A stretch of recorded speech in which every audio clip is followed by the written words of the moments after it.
Allegiance.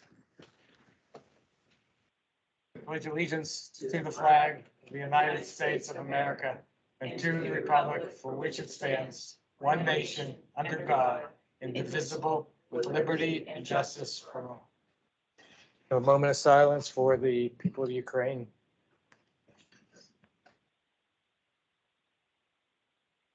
Thank you.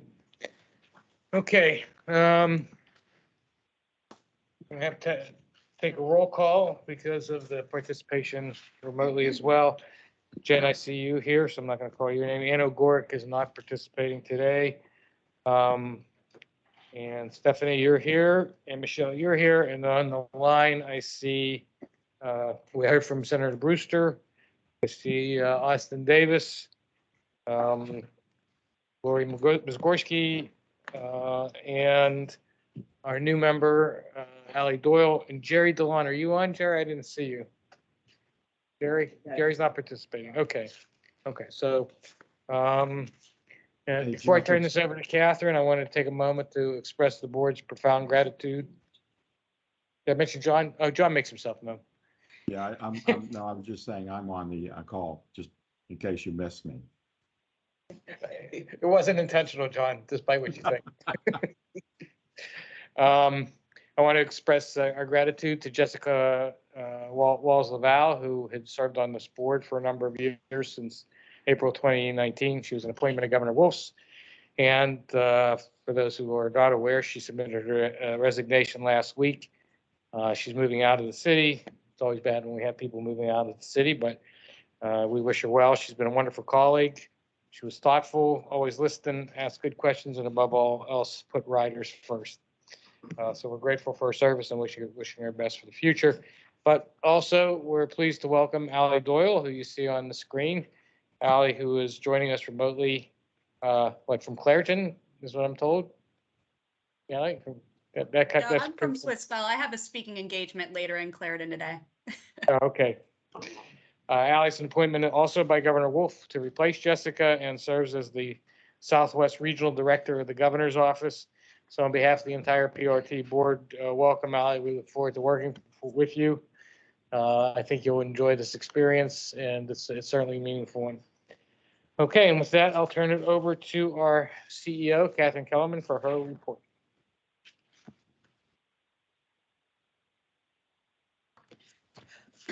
Thank you, Mr. Chair. Good morning, everyone. And look at this full house, everybody. Good morning. Thanks, everybody, for joining us. First, if I can have a moment of silence for the following retired employees who've passed away in June. Operators Robert Walker, Craig Allen, Louis Middlemeyer, Charles Fryer, William Barker, Samuel St. Julian, Wilbert Stewart, and John Stanzik. Bus assignment shifters Kenneth Fagley and Cora Rogers. Fairperson Teddy Alt, Special Work Repair Person and Driver James Skirtich, and Seat and Sign Repairman Arthur Panel.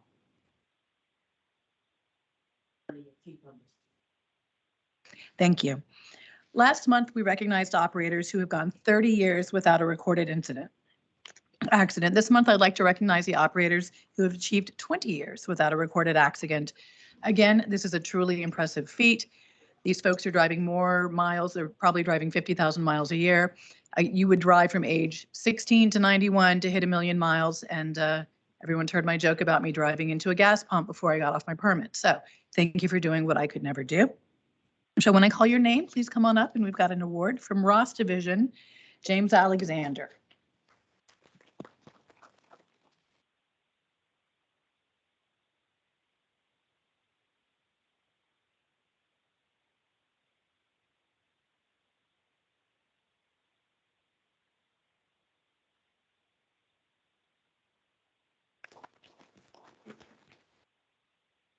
From East Liberty, we have John Roberts and Doran Bowser.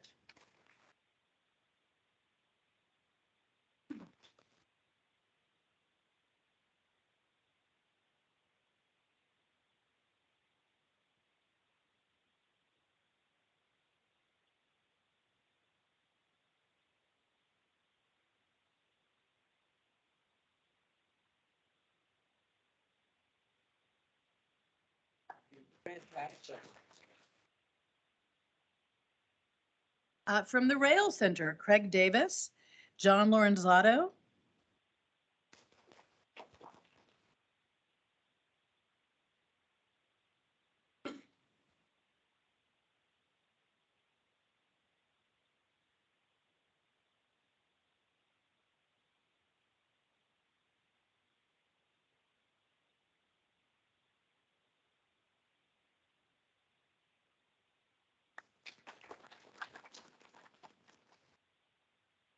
and from West Mifflin, Derek Nolan.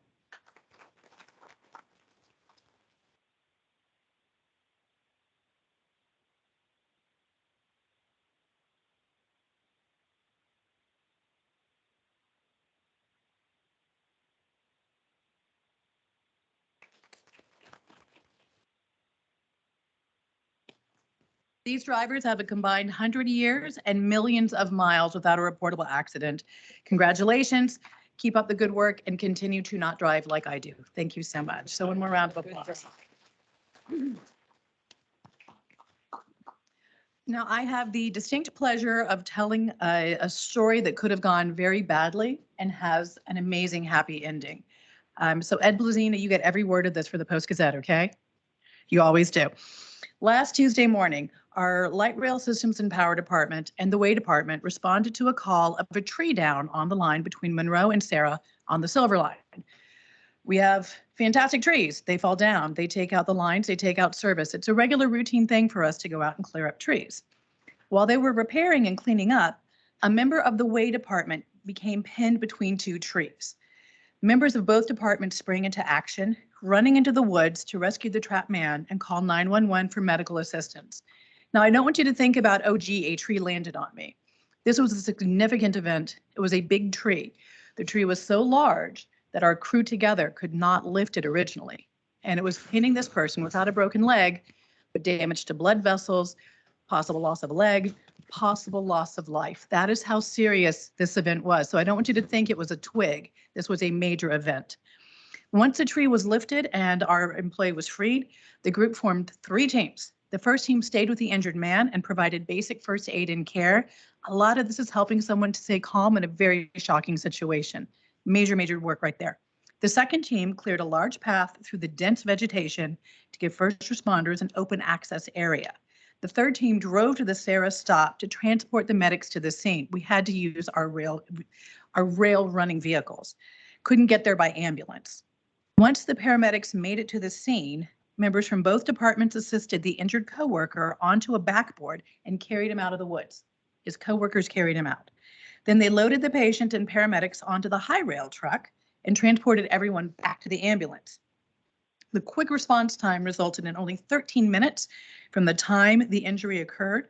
And according to the surgeons at Mercy, this saved our coworkers, definitely saved his leg, probably saved his life. You guys need to be able to take credit for that. A lot of us run the other way when something bad happens, and everybody here ran toward it. These actions are in keeping with the finest traditions of our outstanding Way and LRT systems and power departments and reflect great credit on yourselves, ATU, Local 85, and Pittsburgh Regional Transit. So I want to recognize some folks. Please join me in recognizing them. Would you mind standing up when I call your name? Is that okay? Y'all are in bright orange. We see you anyhow, right? So please join me in recognizing the members of this team, some of whom were unable to join us today, so we don't have everyone, but I'm going to read everyone's name. Pete Nuovo, Chris Brown,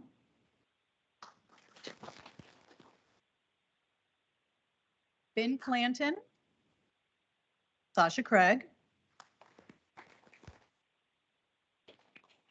Sean Dickey,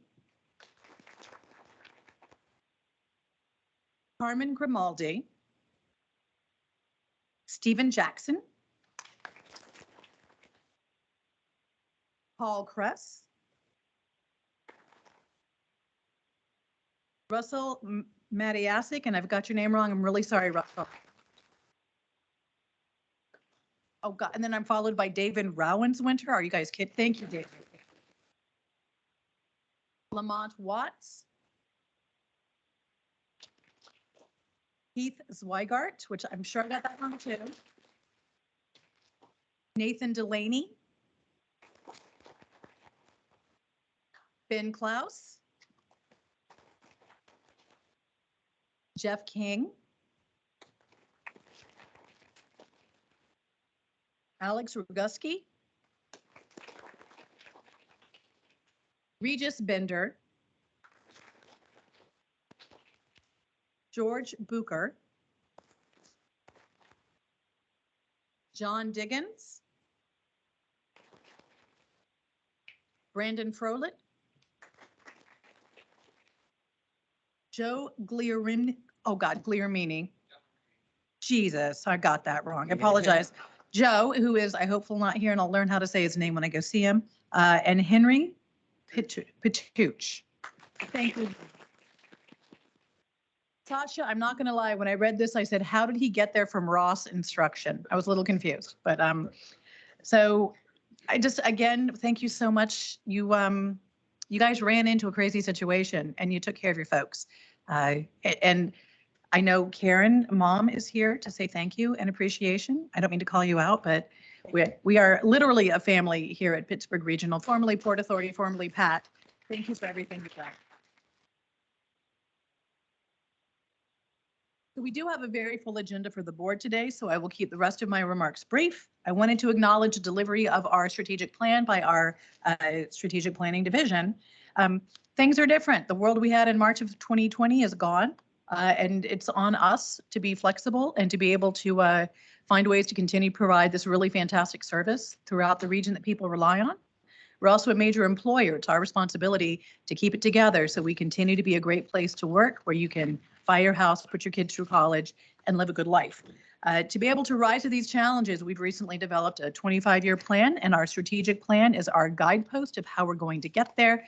Strategic plan is available on our website, and with our non-bargaining teams, we are working to see how we will start cascading these objectives down, whether they are rail replacement, whether they are maintaining our excellent safety record, whether they are introducing a career ladder so we have more opportunities for folks to be developed internally.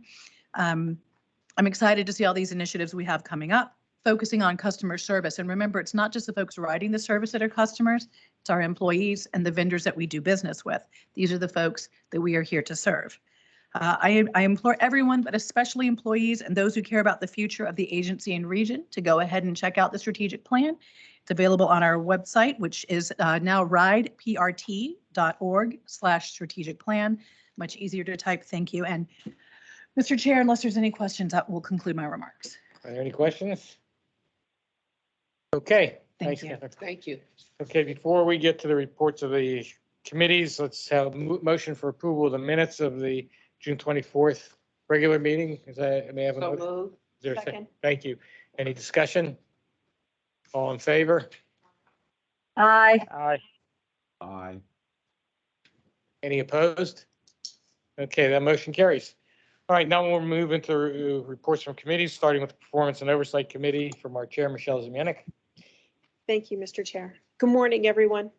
The Performance Oversight Committee met last week, and I have 5 resolutions for your consideration. The committee first reviewed 5 procurement items and determined the bids to be in accordance with the PRT's procurement policies and procedures. The price is fair and reasonable, the bidders to be responsible, and the bids responsive. The Performance Oversight Committee recommends the award of bids listed in the resolution for the total amount of $2,838,513.85. My fellow members, I respectfully request the board approve this resolution. May I have a motion? So moved. Is there a second? Anyone? Anyone? Okay, any discussion? All in favor? Aye. Any opposed? That motion carries. The next resolution seeks authorization to enter into agreements to purchase clean diesel and battery electric powered 40-foot low floor and/or 60-foot low floor articulated transit buses. In order to obtain new transit buses to replace previously purchased buses that are nearing the end of their useful life, a request for proposals was prepared and publicly advertised for the purchase of up to 107 new 60-foot low-floor articulated buses and/or 30 new 40-foot low-floor buses with an option to purchase up to 50 additional 60-foot low-floor articulated buses and/or rapid transit style buses, 270 additional 35 and/or 40-foot low-floor buses, diesel buses and/or battery electric buses, and associated components, training, special tools, and equipment needed to maintain the buses.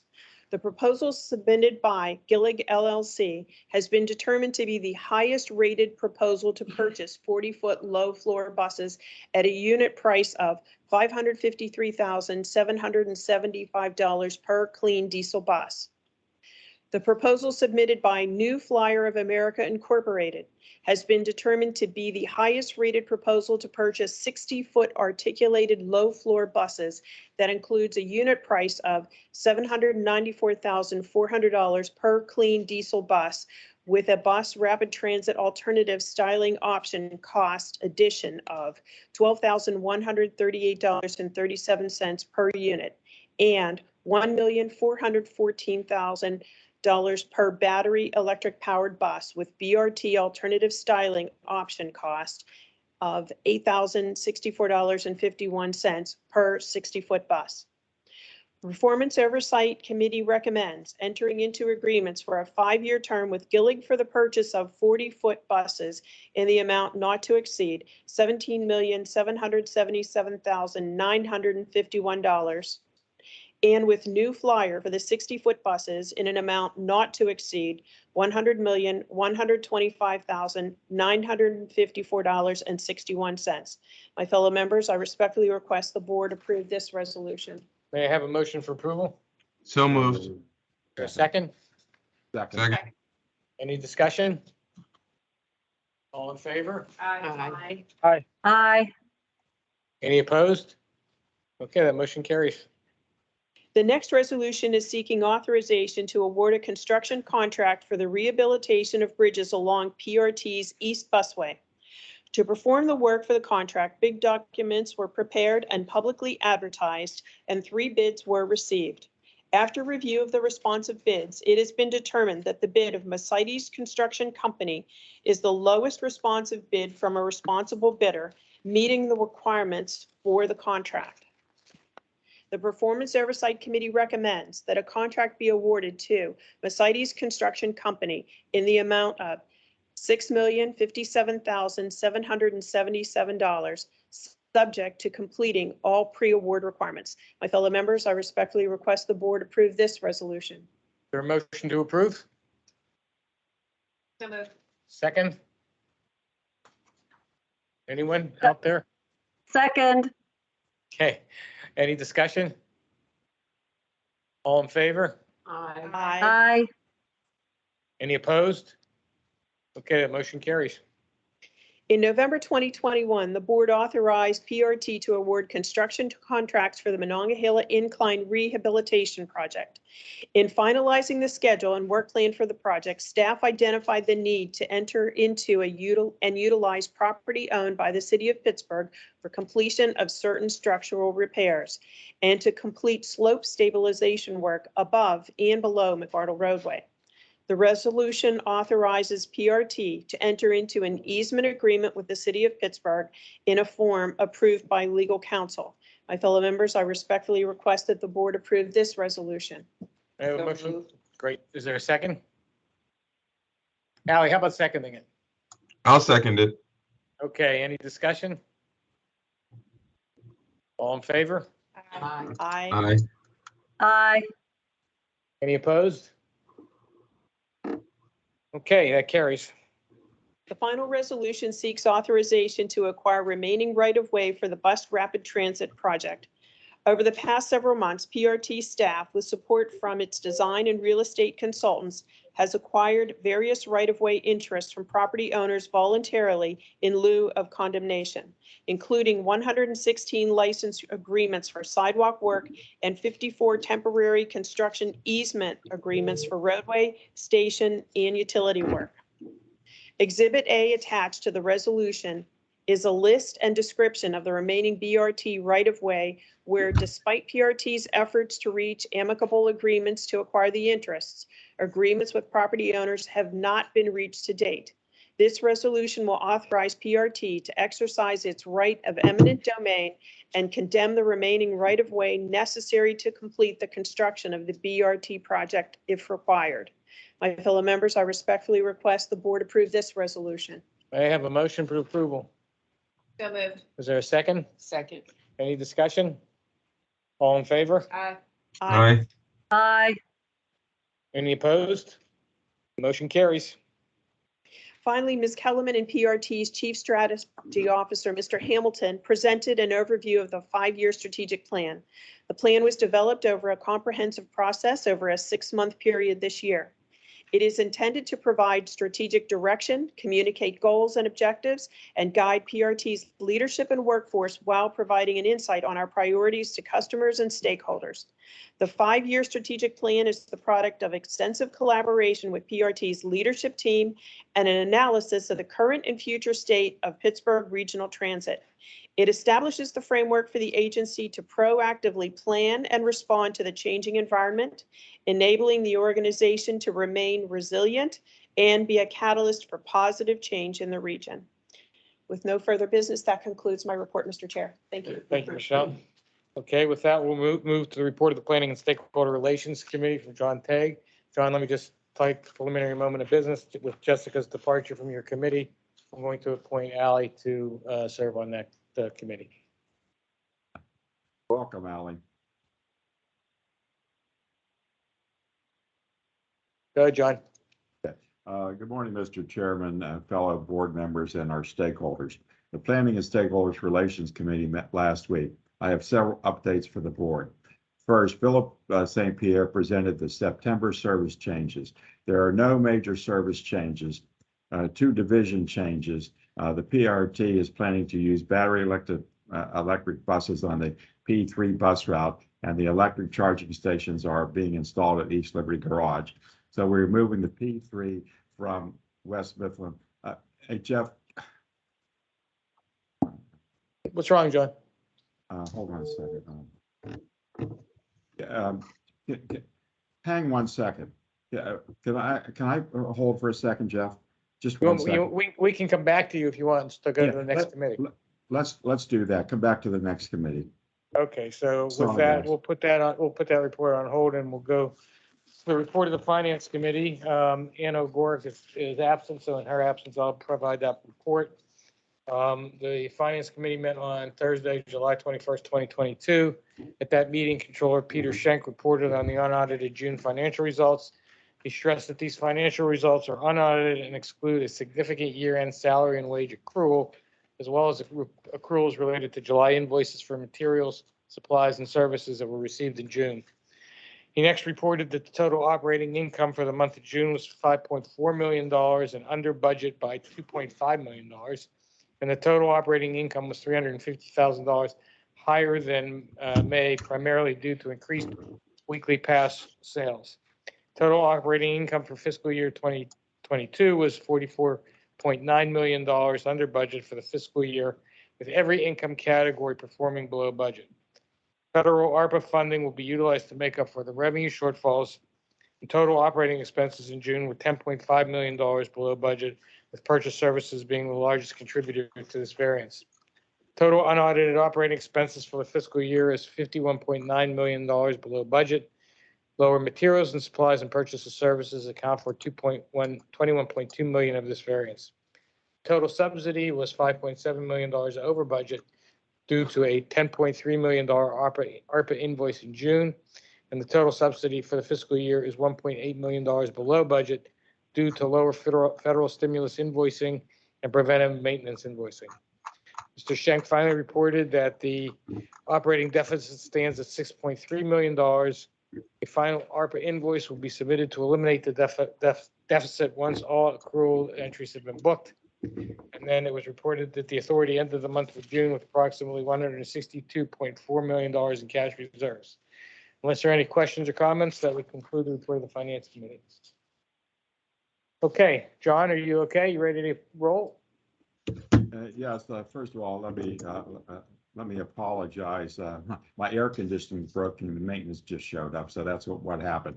Anyways, let me start with first Philip St. Pierre's presented the September service changes. There are no major service changes.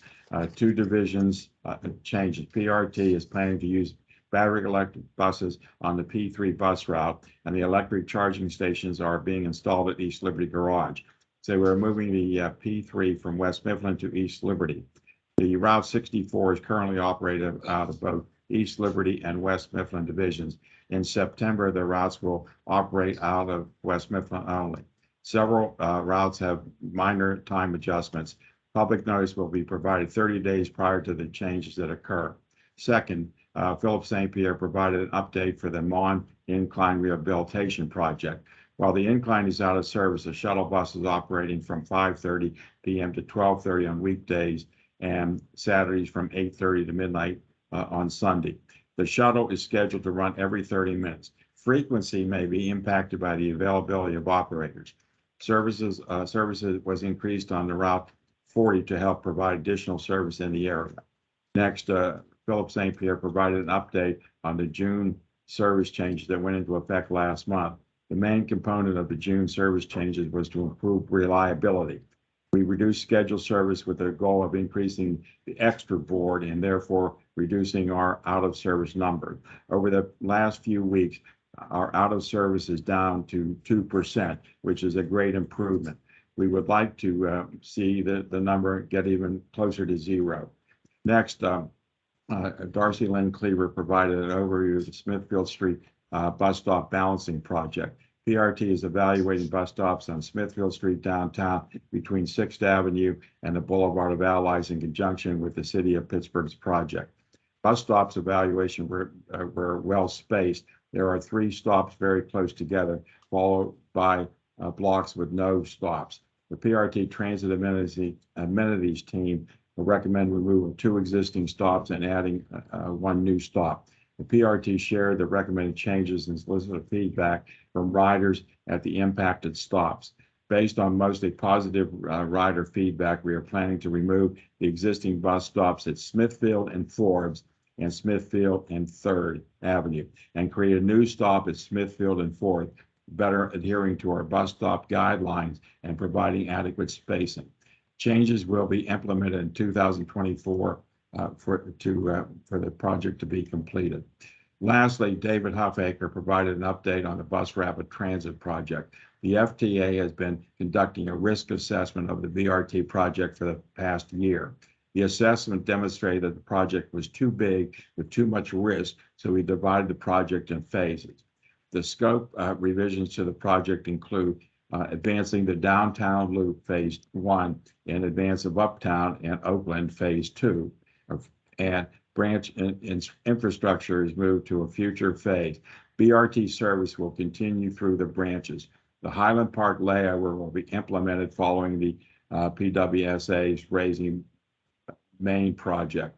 Electrification of the bus fleet has moved to parallel project. Smart Signals project will begin after the BRT construction activities.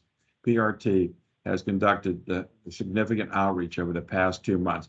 Public meetings are scheduled for August 2nd at 6 p.m. and August 11th at noon. Anyone who wants to attend one of the meetings or learn more about the project should visit the Port Authority, www.portauthority.org/BRT.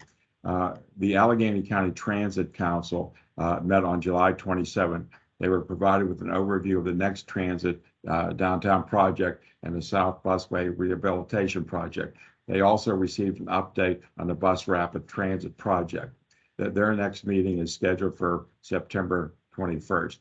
The Committee for Accessible Transportation did not meet in the month of June. Unless there are any questions, Mr. Chair, that concludes my report. John, you have an action item on top of that? Yeah, we have it. The agenda, the authorization. Yeah. Yeah, no, that's what I'm asking about. John, you have an action item. Yeah. The authorization to enter into the Bus Rapid Transit Project Phase 2 Agreement of Cooperation with the Pittsburgh Water and Sewer Authority. Do you have that information? You know, I'm not sure what happened to that because it's not showing on my agenda. So how do you want to handle this, Mr. Chair? All right, are there any questions? We, familiar with the agreement. I may have a motion for approval of that agreement. So moved. Is it- Second. Okay, I'll take the second. Any discussion? All in favor? Aye. Aye. Any opposed? Okay, that motion carries. Thanks, John, for your report. With that, we'll move on to the report of Technology Committee from our Chair, Jen Liptak. Thank you. Good morning, everyone. The Technology Committee met on Thursday, July 21st, and I have 3 resolutions for your consideration today. The committee first reviewed 2 procurement items, one of which was a change order and the other was bid. The committee determined both items to be in accordance with the PRT's procurement policies and procedures, and the prices to be fair and reasonable, the bidders to be responsible, and the bids to be responsive. Technology Committee recommends the award of a change order and a bid as listed in the resolution for the amount of, in total, $1,615,125.36. So my fellow members, I please request approval for this item. May I have a motion? So moved. Is there a second? Second. Any discussion? All in favor? Aye. Aye. Any opposed? The motion carries. Thank you. The next resolution presented is to extend and amend the agreement with Trans-American Training Management to provide Oracle and PeopleSoft training services. The initial 3-year term expired on October 31st, Halloween of 2021, with the first option year approved last year. The agreement provides for the option to be extended up to additional 2 years at the full discretion of the PRT. The resolutions exercise the second year of that option with no increase in the previous authorized not to exceed amount of $200,000. The Technology Committee therefore recommends request a 1-year extension to the contract. So my fellow members, I request approval of this action. May I have a motion? So moved. So moved. Okay, I'll take that as Second. seconds as well. Okay. Any discussion? All in favor? Aye. Aye. Any opposed? Okay, that motion carries. Sorry, we're off our rhythm today. It's- So we're a little sleepier. Virtual meetings just become difficult. The final resolution presented is to extend and amend the agreement with Misabi LLC to provide mobile ticketing services. The initial 3-year term expires on August 8th, 2022. The agreement provides for an option to extend up to additional 2 years at the sole discretion of the BRT. This resolution is to exercise the first year of that option, an increase of previously authorized not to exceed amount from $2,850,000 to $3,658,735. The Technology Committee recommends a 1-year extension of this contract. So my fellow members, I respectfully request approval of this resolution. May I have that motion? So moved. Second? Second. Okay, any discussion? All in favor? Aye. Aye. Any opposed? All right, that motion carries. And then following the items, we did have a very nice presentation by our CIO, Jeffrey Devlin. And it provided an update on the mobile ticketing, how we're going to stage that in, the university pass activation process, and just the status of the rail installation. It's nice to see good movement within that project, and I do commend the whole team for all their work on that. The team includes all the way from Catherine down. We know it doesn't, nothing happens in the silo here. It's all collective work. So if there aren't any other questions, that concludes my report, Mr. Chairman. Thank you, Jen. Okay, with that, we have taken care of any new business already, so we'll move on to public comment. I'll remind the speakers that they're limited to 3 minutes, and when you hear that ding, that will come from Dee, then you can step down and we'll take any submissions later. Okay, our first speaker is Tiara Collins. Tiara. Okay, going once, going twice. We'll move on to Charlie Barron, our second speaker. Charlie? Going once, going twice. Okay, Ralph Williams is our next speaker. Yeah, thank you, Mr. Chairman. I appreciate that. My name is Ralph Williams. I'm the president of the Allegheny County Transit Council. This will be my second term. I was recently reelected. The reason I'm speaking today is I want to talk a little bit about a few things. First of all, marketing. I spoke with someone in your department. We had a little Zoom meeting and about marketing. We need to get passengers back to PRT by with an aggressive marketing campaign. There's a trust factor out there. The passengers, a lot of them don't trust PRT anymore, and we need to bring them back. Also, I want to say something about bringing back some of the union drivers, experienced drivers. Experience is key. I have nothing against the student operators.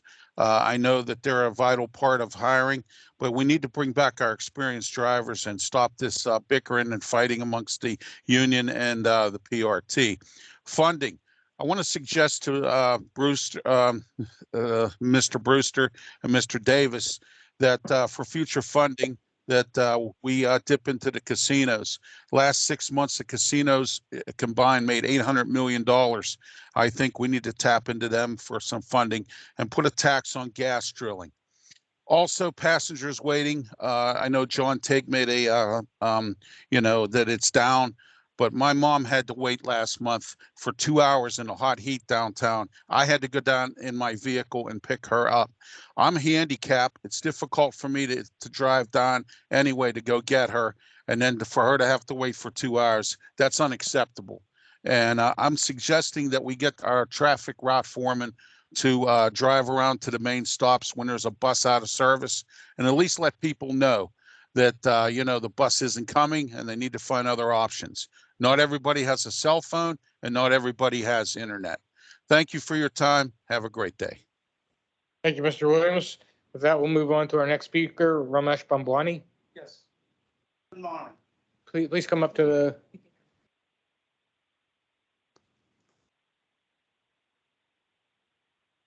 Good morning. This is complaint number 86177. Intersection of Cedars Boulevard and Wilkinson Road, there's need to be a bus stop. And the next bus stop is too far for top resident to walk, and there's no sidewalk.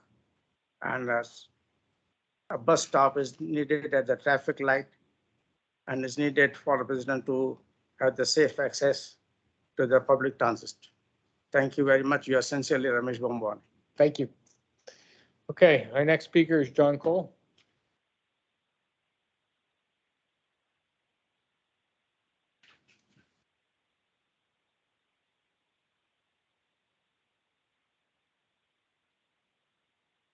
Hello, my name is John Cole.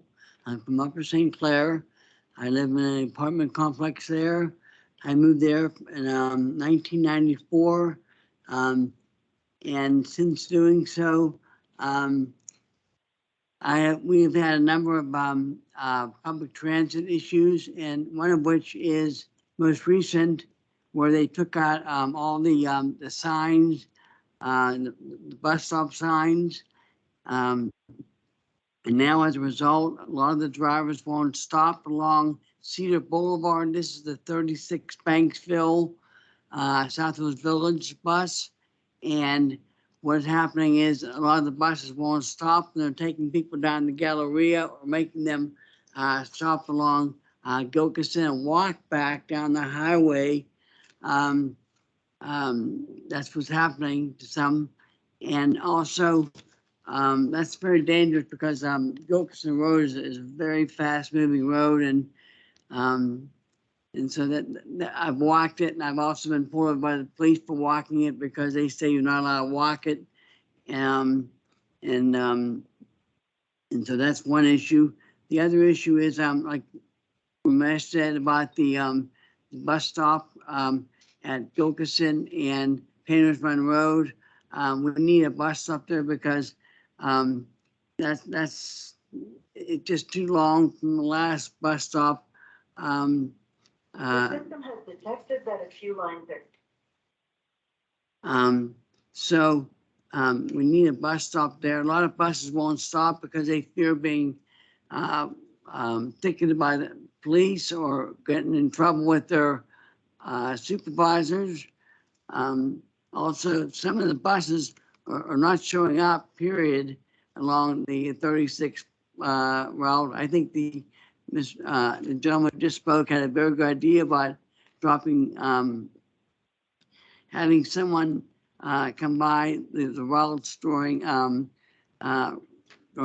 when they're not going to show up, because I've waited for buses myself for 2 hours, and I have a disability. I have Parkinson's and a bad heart and COPD, and I can't wait out in the cold very long, but that would be a big help to people like myself. And what else is it? I think that's about it. But thank you very much for your time. I appreciate it. Thank you, Mr. Thank Wolf. you. Okay, our final speaker is Karen Smith. Karen? Going once? Going twice? Okay, this is a reminder that there's no meeting in August, so our next regular meeting is September 23rd. I hope everybody has a great rest of summer. We stand adjourned.